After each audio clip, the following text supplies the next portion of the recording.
To the 9to5Mac Happy Hour, our weekly podcast of sorts. Well, mostly weekly. We talk about the week's news and what we've been posting over on the site. We got the normal cast, except for Elise today. Everybody say hi. Hi. Hey. Hi. So you guys just want to jump right into it, or did you have? Let's jump right in. All right. So we both broke some big news this week about the iMacs being assembled in the U.S. and Seth did the investigation on this. So you want to talk about it? Well, there wasn't much investigation. There's Journalistic work on it. Well, we did find out that they seem to be coming from San Jose area, and specifically the iMacs are being assembled somewhere in the vicinity of Newark/Fremont, which is kind of interesting, if not for that, but because the original Macs in 1984 were assembled in Fremont, and they had a factory there until, I think, 1993, where it moved to Elk Grove in Sacramento, or near Sacramento. But it's kind of interesting because it seems like Apple is going back to assembling. And then, within a couple days of them finding out that, or people finding out that they're being assembled in the U.S., Tim Cook goes on the air and says, not only are they being assembled in the U.S. now, but we're going to start manufacturing them completely in the U.S. in the next year, and they're going to invest $100 million into doing that. So it's kind of big news. I think it's probably, there's not much going on in the Apple world right now since everything's been announced. So, and this is the kind of news that the wider media likes to cover since it's such a big company, and it would affect American jobs and politics and all that stuff. I missed the NBC broadcast last night, but did he actually confirm that it's going on now in 2012? Or No, he said 2013, no. I think. I know he has the plans for 2013, but did he say, did he confirm the iMacs? I mean, obviously it's happening, but did he give any information? He didn't confirm anything about 2012. Okay. I mean, there's a clearly iMacs.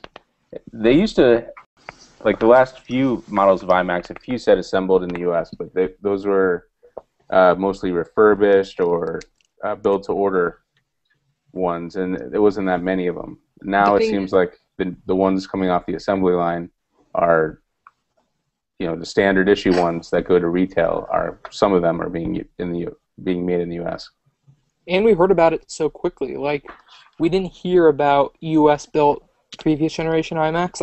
We found the 2007 and the 2009 models. Some of them were assembled here, but we didn't really hear about that until this generation. So no one made a big deal about it. Yeah, the numbers are huge because then there's so many of them built here. It would be, if you take a stack of 10 of them, I'm sure maybe how many out of 10 do you think are built in the U.S.? Half? I don't know. I have no idea, but more also than previous generations. Yeah, definitely more. No. And then also we have the Europeans saying that a lot of theirs are being built or assembled in Ireland, but that's always been the case as far as I know. Apple has a manufacturing facility in Cork. No, I forgot his exact wording from last night. Did he say they were going to be doing all of a specific Mac line here, or was it we'll be doing some of them here and still doing some of them? A single Mac line, yeah.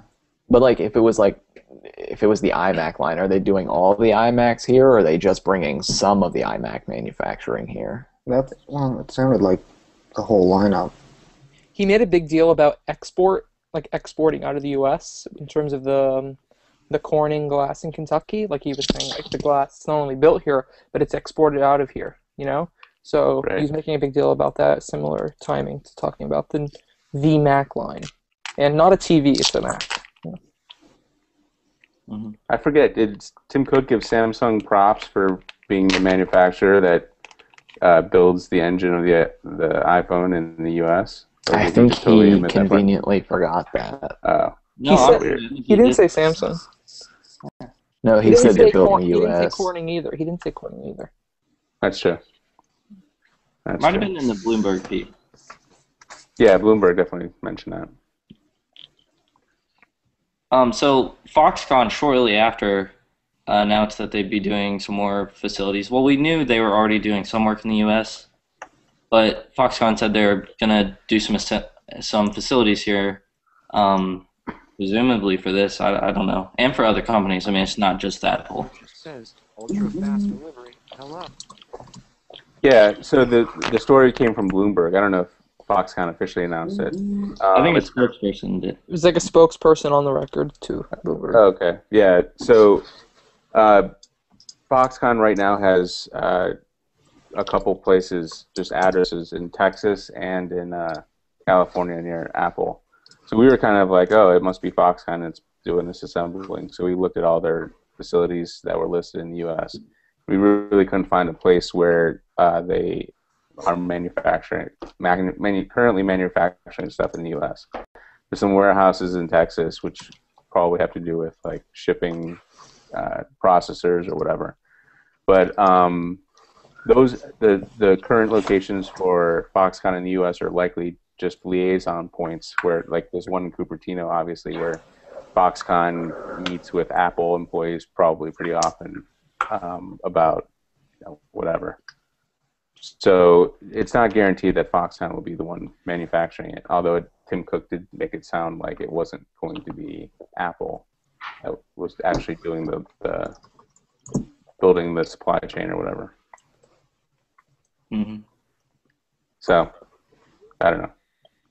It'll be interesting to see. Why do you think they picked the iMac? Just because it's not It's not officially the iMac. well, Yeah. the Mac line rather than iPhone. So, why do you think that is? The scale in units. Mm-hmm. Yeah. And the intricacies, like Cook made a huge deal about it's not like a money thing for Cook, the way he described it, but it was more of the knowledge of the production and the training and the amount of years that consumer electronics have been manufactured in China. And that, like, the Han Hai CEO, he said on so many occasions, these things that Apple are making us build, they're hard to build. They're thin, they're intricate, putting all those boards together. And, it's probably much easier for Apple to start their US-based production with an easier to manufacture Mac. Like, if you think about their current Mac lines, what's easier to build? Like, I know Seth and I were talking about this, like the Mac Mini seems simpler, one of the simpler Macs to build. Like, surely these iMacs, they're not that easy to build with the screen calibration and like the new welding process. Mm-hmm. Maybe that's not why all of them are manufactured here. But like, think about the Mac Mini, the design, like you're looking at an iFixit teardown. It's much less complicated than an iPhone. I was just in my Mac Mini like 2 weeks ago, replacing some stuff, and it's not that bad compared to other Macs. I mean, it's still a little difficult given the size and structure, but it's definitely doable. So I think it's probably the easier of all the Macs to assemble. Even the big MacBook Pros with the DVD drive in them aren't that bad. I mean, I've been in mine poking around, and it's really not that bad. I don't think they're going to be building many more of those.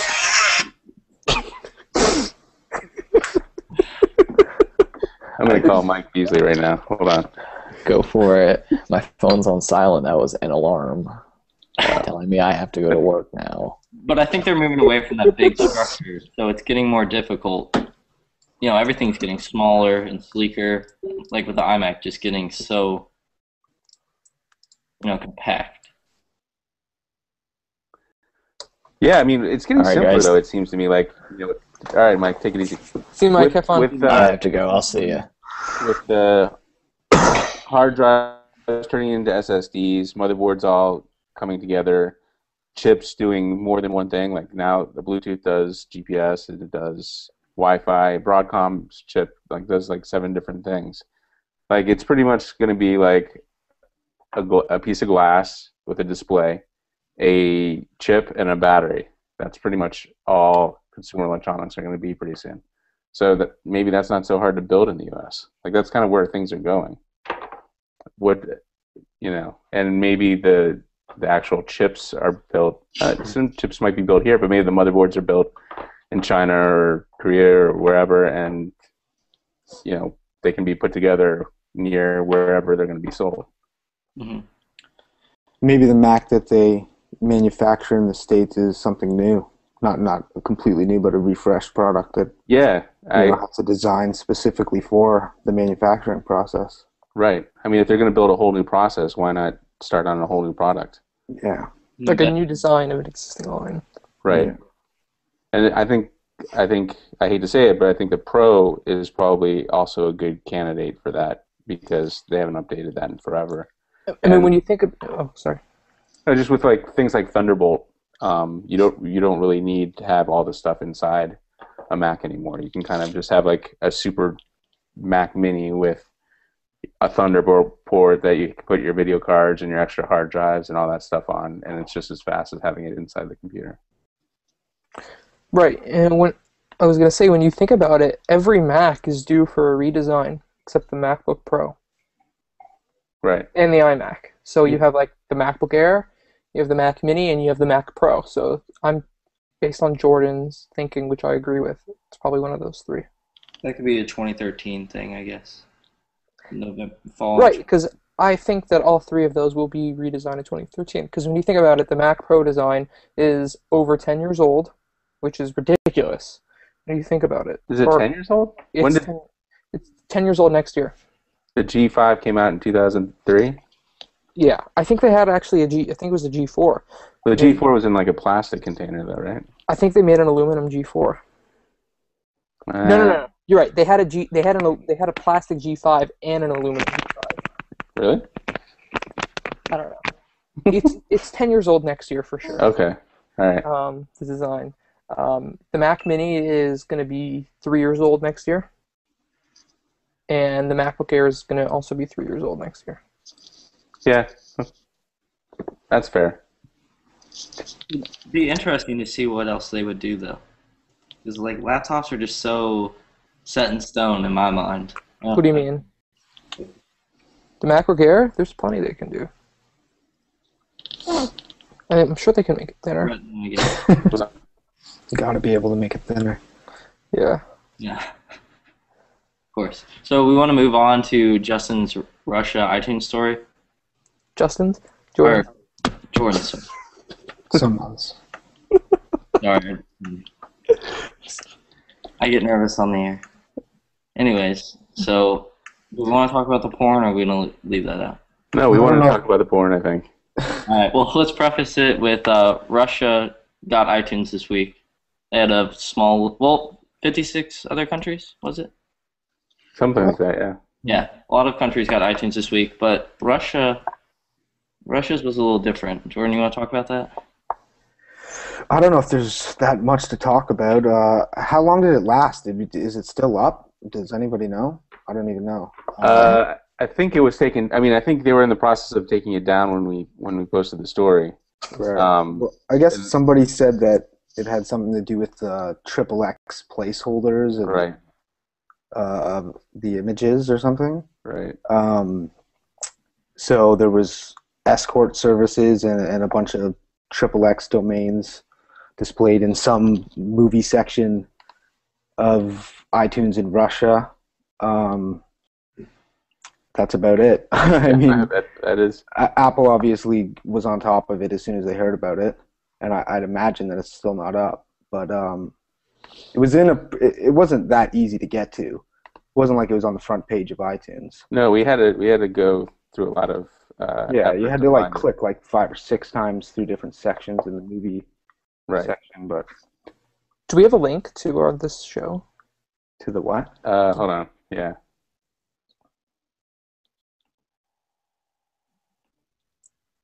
Sorry, take that offline. Yeah, I'll paste it to you. Cool. All right, Shout out to Case 1449. What does that mean? They sell 149. Zach Kaufman. Oh, we're double. Zach Kaufman. Oh, Alright. sorry. I was listening to my own YouTube channel. Like, I was listening to us. My bad. Sorry. All right, so back to iTunes porn. Yeah. The important subject, not this other. So is this really what happened? Is it the placeholders of the images that Apple's using that's putting porn all over iTunes in Russia? Right. So like that. So some web designer or something, whoever was in charge of iTunes, um, instead of putting, like lorem ipsum or whatever, they've just put for images XXX. Right. And when it went live, that resolved to XXX porn sites, which I guess didn't exist. Maybe last time Apple was doing this kind of stuff, they were building out iTunes stores. So we didn't see that before. Now that the .xxx domain exists, that's a big no-no in web design circles now, I guess. Not that it wasn't before, but Oh, I see what you're saying. Yeah, because they added that domain thing a couple of years ago, right? no, it wasn't even a couple years ago. It was like this year. Recently, yeah. So yeah, and it's just funny that this falls under Eddie Q's domain, and he's cashing in his options, and then all of a sudden the iTunes store shows a bunch of porn, and is that good for the stock? Probably not. Anyway, I don't know if that many people really even noticed, though. no, I mean, just Mainstream especially. media pick it up at all? Like, not a lot of people picked it up. Oh yeah, a lot of people picked it up actually. Blogs and stuff, but I didn't see it on the news or anything. Like, Oh yeah, it was wasn't a on the big news. controversy or anything. It was like on Huffington Post and Gizmodo, Engadget, Verge, all that stuff. Yeah. The store for many of those countries also went down shortly after the story broke. Yeah, they were up and down all over. So Apple was trying to, running around fixing it. But and I think it got fixed pretty quickly. Something you'd expect out of Google Play, but I don't know about iTunes. Right. So we'll move on from the porn, and so Tim Cook talks a little about the TV in his NBC interview. Jordan, you also posted that, so you want to talk a little more about it? Yeah, he didn't say too much. I guess he said, what is it, an intense area of interest or something like that? It was very carefully scripted. Yeah. And then the rest of it was just a bunch of Jetsons references. Right. That, you don't get much out of that. But I guess it's the fact that it's, a big interview like that on TV, and he's talking about a future TV product like he is a good thing, or a sign that maybe they are going to announce something sooner than later, or at least working on something. I don't know. He didn't really say anything that he hasn't said in the past, right? Right. I don't think so. He just repeats everything. Like, he's been using the same phrases for 2 years. Right.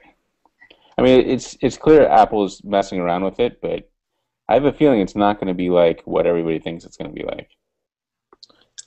I was pretty confident that he said, like, this company is built for breakthroughs. Like, they clearly have a path. And, like, he was talking about Bill Williams, like, companies, they come and go. And then Cook was asked, do you think Apple's ever going to fade away? Like, decades down the road. And he's like, don't bet against us, So, something like that. So clearly the road mapping. Sorry? What else is he going to say when he's asked that? That's true. I mean, like... I don't know, maybe bet against us. It was a good answer, but still, he's not going to say... And clearly they're building it out for the future. Yeah, for sure. No, but I see what you're saying, Jordan. So, I don't know. There's not much new in the Apple TV land, officially, anyway. Well, Mark? Sorry? Apple TV? You have any stories about Apple TV you want to talk about? Was there anything recently? No, moving on. Okay. I don't know. We thought you Not had... sure. Not sure. Oh, the Cult of Mac story. Yeah. I mean, I don't think that seems very likely. I mean, some of the points there are good, but it just seems a little out there. Do they do a set-top box, or do they do... We've talked about this countless times. I don't know if we want to beat it to death, but do they do a whole TV set, or do they do a small little revamped box? Who? With apps. I'm pushing for the box because it just makes sense to me as Apple is the consumer company. Like, people aren't going to wait in line every year for a redesigned $4,000 60-inch display. Maybe people will wait in line every year for a $200 Johnny Ive designed black and slate set-top box with new features every year. hardware specific. A TV is that's a big purchase. Yes, it's a big purchase. That's why I don't think Apple's going to do it. Like, you can't have a breakthrough product at that price point. The Mac isn't a breakthrough product anymore. You know, like, you see they have 25% of the market for the Mac. Right. With that. I mean, iPad, Apple could come out with a 4K display. That would be kind of cool. Yeah, but I don't think they're going to... See, I was thinking they're either doing both. I don't think they're going to do the TV alone, like the monitor. I think they're going to do the box and a TV or just a box. Right. And those two things could come at different points, but I think it's very important for them to get the software out there first. Because everyone has a set. When was the last time that you bought a TV? Or like how much time between your current TV and your previous TV? I bought a TV 2 months ago for our bedroom. Right. And how long before that? We didn't have one. Okay. So That's infinity. example. Okay. Cool. I'm the wrong person to talk to about that. I've had the TV at home in our living room for probably 7 or 8 years. Yeah, same here. Yeah. So, I mean, how does Apple disrupt? Do they have a new technology? Like, is it, they were talking about the IMAX display or the crispest or whatever in the history of human existence. Or do they come out with a revolutionary back-end technology, a content delivery technology, or is it interface technology? I think how it's does Apple disrupt? interface. I think it's like what Google TV tried to do, but they failed. But I think Apple might do it well. I mean, it's not hard for them to do every feature that you can imagine to be in the hardware monitor in the box. Like, everything could be manipulated a certain way. You think you need a monitor for the Siri? No, you can get a remote or use your iPhone microphone to do the Siri. You think you want gestures? They can put the gestures on a separate little piece like the Kinect does. Mm-hmm. I think pushing the cable companies out of their comfort zone somehow would be another. I don't think they're going to do it. I think the only way this is going to happen is if you can plug in your current cable box and put a new interface on top of it. I don't think they're going to cut the deals. But they've been trying. I mean, they're clearly not getting anywhere. Right. But, I mean, CBS, Les Moonves, admitted 2 different times that Apple was trying to get him to give them their content. And now ABC made that interesting deal with Netflix. Or, sorry, Disney made that deal with Netflix. To me, that seems like, hey, we're ready to go to the internet a little bit more. Yeah, I mean, I can see what Apple wants to try to do, but with the TV and trying to go mainstream and do these breakthrough things that Cook and everyone's talking about, it's sort of an all or nothing, in my opinion. Like, with the music store, I can kind of see it as not an all or nothing situation when they started this 10 years ago. But with, like, the video content and replacing your television set, I think they need to go all the way at one time. Or at least get far along. Because, how many stories have we heard about, like, the iTunes content? Like, oh, Apple finally signed so-and-so. It's kind of like a drag. You're like, come on, they didn't have these guys 5 years ago on board. I don't think they're going to be able to cut that. Or I don't think consumers are really going to appreciate that with the set. Right. Yeah, you're gonna need a different, like, Apple can't do everything for the TV. They have to have external. They have to focus on one thing, and over time maybe they can have multiple TV products. But I think the way that they can come in easiest, Apple's not about getting in easy, but if they need to fulfill, or they should, if they want to fulfill their whole mantra of being that comprehensive solution, not having every cable network on board is going to be a drag. And when you think about it, it's not just the United States. All these cable networks and everyone across the entire world, it's not going to happen unless they plug in the existing networks. Which I don't even see those. I don't see the current way TV works disappearing. I see it being re-interfaced. Mm-hmm. It's just there's too much money being made for it to be transformed. The cable companies are making too much money for them to change how they're working. Like, Apple wants to go directly to the content makers and cut the cable networks out of the pictures. Like, they're not going to destroy an industry that's been around for so many decades. Right. Like, it's Apple would have no problem doing that. No, but the cable networks are not going to allow it. Like, the cable networks, you think Apple's powerful, but when you put all the cable networks together, you have that power there too. Right. Time Warner CEO said at the beginning, not CEO, COO said earlier this year that they'd be willing to give up control if they quote unquote kept the customer relationship. That reminds me of what the magazine people said. When they were going to the iPad, that they wanted to keep the customer relationship. How are those doing, the magazines? Like, I don't see people Not- reading magazines. Honestly, not bad, I don't think. Other than the Daily. Daily. That was a Other bad. than the Daily, I think it's all working well. Honestly, there was never a time since I had heard about the Daily that I thought it was going to be a success. But like 2 or 3 times I looked at it, there was nothing good on there. I just can't believe it. I can't believe it lasted 2 years.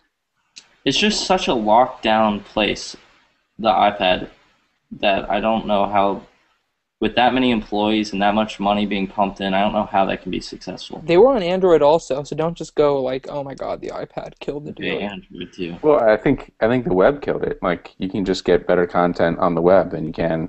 The web thing, I think they should have gone web as well. I mean, like, Right. they had a good iPad experience. After a while. Right, but like, I don't understand why they couldn't go web as well. I mean, honestly, their content wasn't too bad. I don't think they broke. It was good content. It was good They content. scooped a couple tech stories, if I remember correctly. I was waiting for that iOS Microsoft Office, but that'll come. November That'll 10th at 10 a.m. Right. Right. Right. So, moving on, I wanted to touch briefly on the new beta. Is there anything with that, Mark? I don't think there was. On what? iOS 6 Beta 3? That was pretty meh, right? Readers who are developers who installed it reported that there's nothing new. Okay. That's good. And then I also want to talk, kind of related to iTunes. The new iTunes Radio is reportedly not even close. Close. Unless you listen to the analysts. Like, there was this analyst saying, like, you know how they move the bar, like a playlist, albums, whatever? Radio is on that bar, which it was, like, in every previous version. But apparently that means the iRadio is about to come out. Yeah, CNET reported that none of the major labels have signed up. There have been no agreements.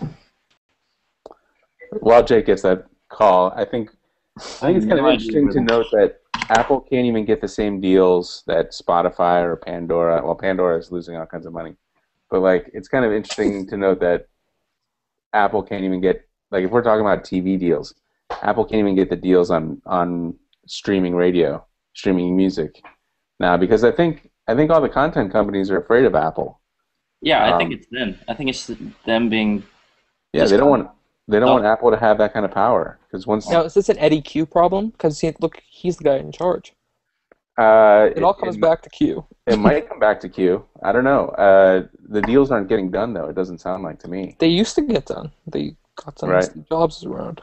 Right. I mean, maybe that's an issue right now. As Tim Cook's not, like whenever there was an impasse, maybe Jobs would call his buddy Iger at Disney and, shake some trees in Hollywood. And now Tim Cook has no friends. In China Mobile? What?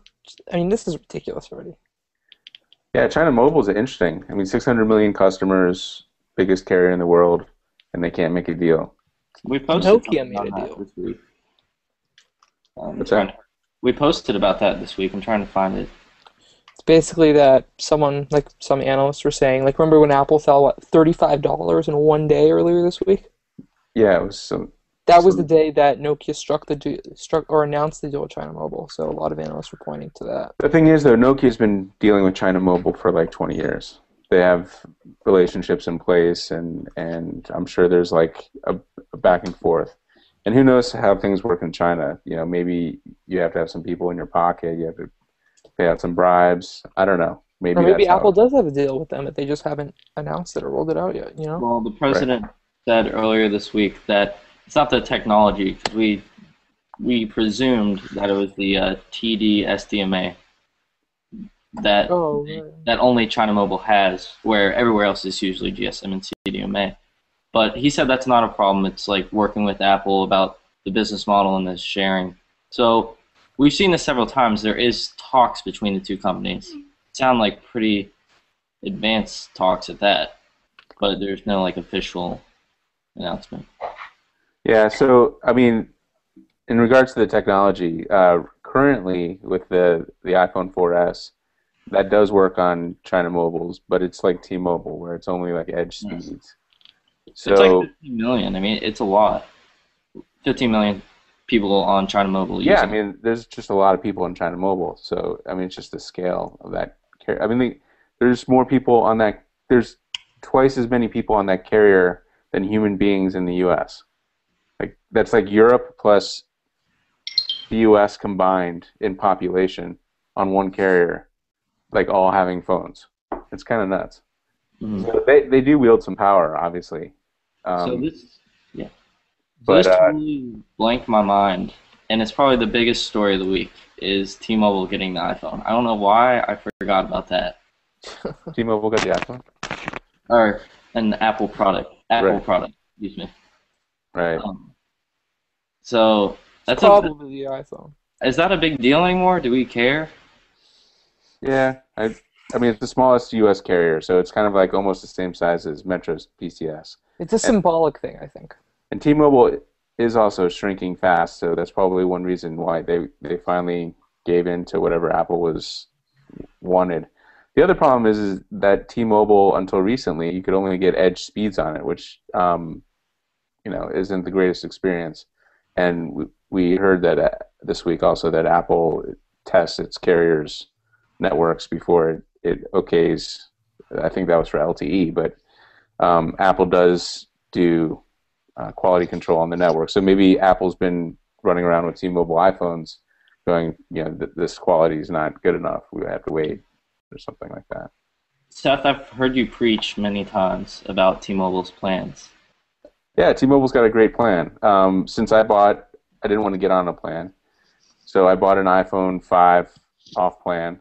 It was a Verizon one. And for $30 a month, because I never talk on the phone, for $30 a month, you get unlimited data and unlimited texting.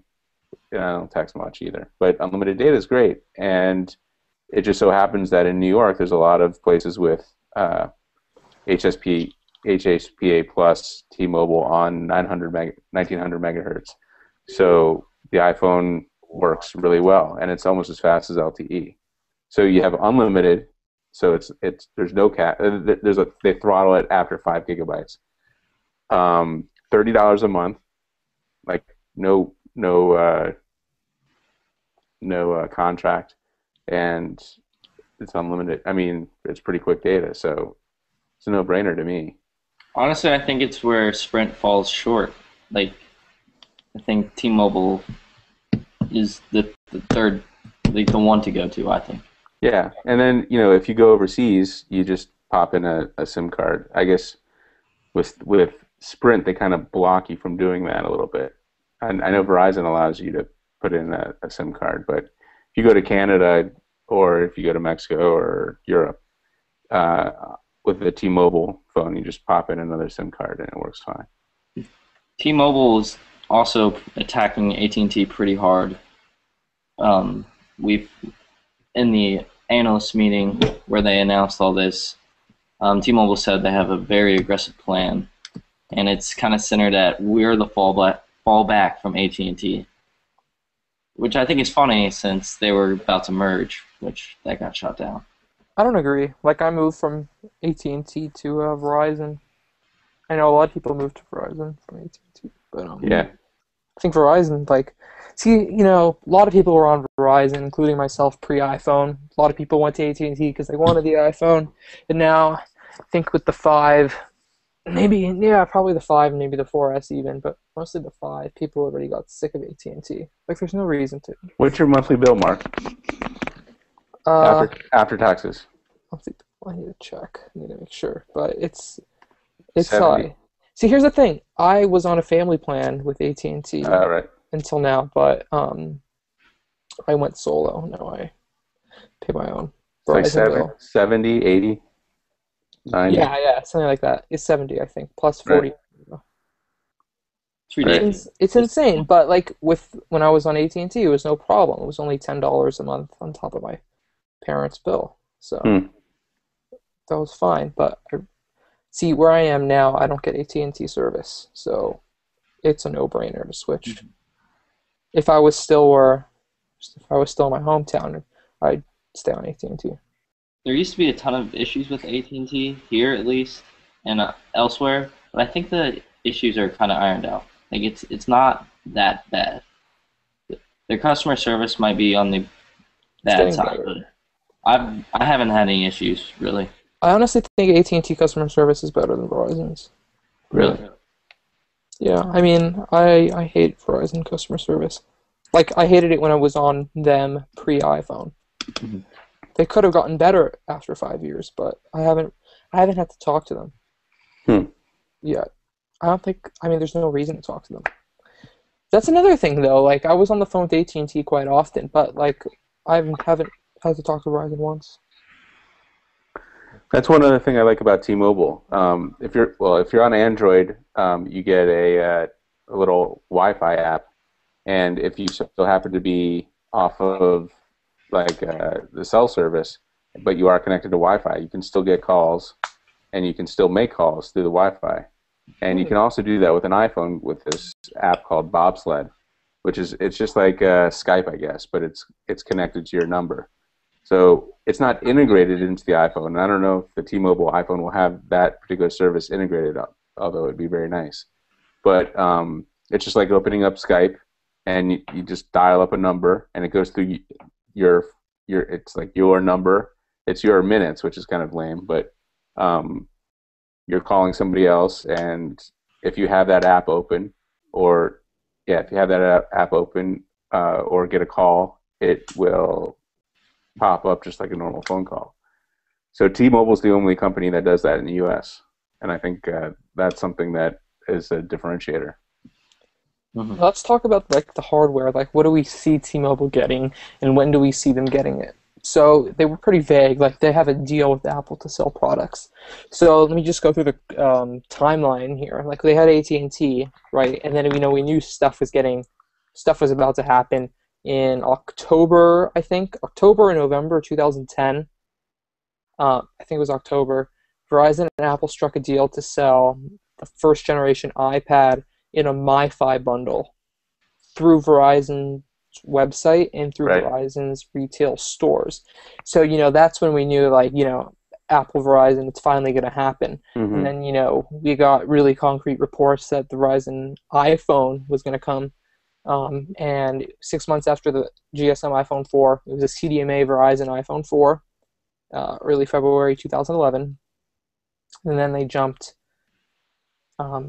So then they had two carriers, and 6 months later, they added Sprint with the iPhone 4S, which was 6 months. So they had three carriers, added two carriers in less than a year in the U.S. And between that time, Verizon got the iPad 2, right after they got the Verizon iPhone 4. Yeah, and So- they've added a bunch of small carriers in between there as well. Right. But the important, like, we're looking at the big ones. So Right. they got the iPhone, then the iPad.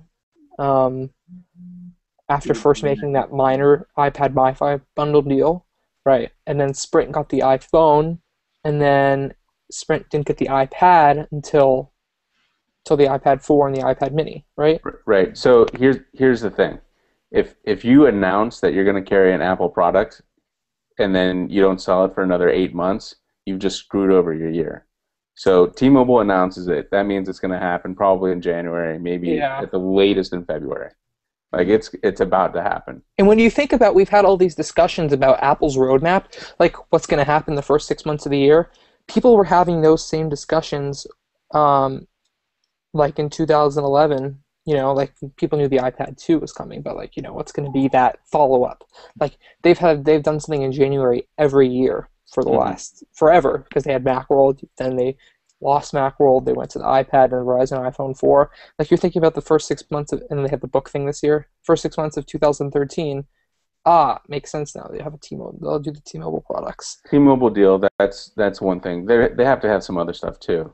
I mean, Yeah, I'm sure we'll talk more about I that. guess But When do they get the 10.9. iPad? That's another interesting thing. Like, do they get it in next fall with the iPad refreshes, or do they just release an iPad T-Mobile variant same time as the phone? You know. I'm curious to know how much money they are investing into this. We know Sprint went pretty big. They went all in. Yeah, all in. I'd like Yeah. to know. I mean, T-Mobile is already investing in it. I mean, they have at their stores, they have little iPhone stations where you bring in your unlocked iPhone and